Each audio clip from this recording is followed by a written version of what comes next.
Hey, this is Terence with Select Tattoo. Today I have an awesome tattoo tip for you. I just finished up a pet portrait and I was thinking maybe I'll help you out with how you do fur.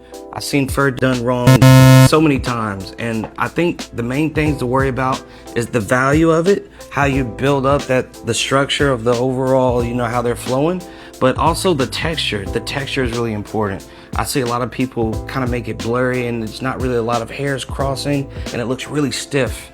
And also the direction of the fur, like when you go to make the shapes and how they're kind of bending, you can make sure that all of the fur kind of goes in that same direction, and then you can mix it up a little bit with how they overlap. So this is a good example here. I just finished this pet portrait. This is red, and you'll see right in this area here, you'll see how the hair kind of folds. It is a good example of how to keep the strokes parallel to themselves, but also you want to make sure there's some variation in there so it just doesn't look stiff, But also you have to keep in mind the colors that you use too. The colors that I use for this one is a lot of sepia shade from Eternal, a lot of infected skin from Eternal, and ivory from Eternal. Those colors are awesome when you're going to do blonde hair or a lining color, and also cocoa bean. Cocoa bean is a really cool color to use.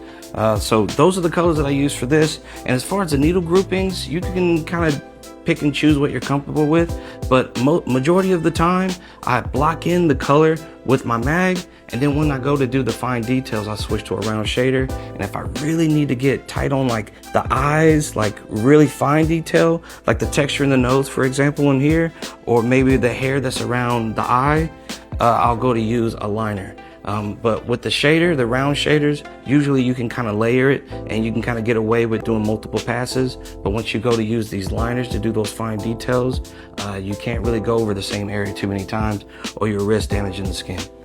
So that's it for today. Just keep in mind that when you're going to do fur, the direction of the hair is super important. The value of how you're building up the shapes of like the curls or how the hair is flowing is super important.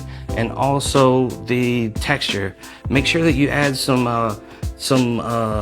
very tight details in the curls, just so the hair looks like it's crossing over in some areas. And the difference between curly hair or straight hair, So that's it for today. This is Terence with Select Tattoo. We'll see you next time.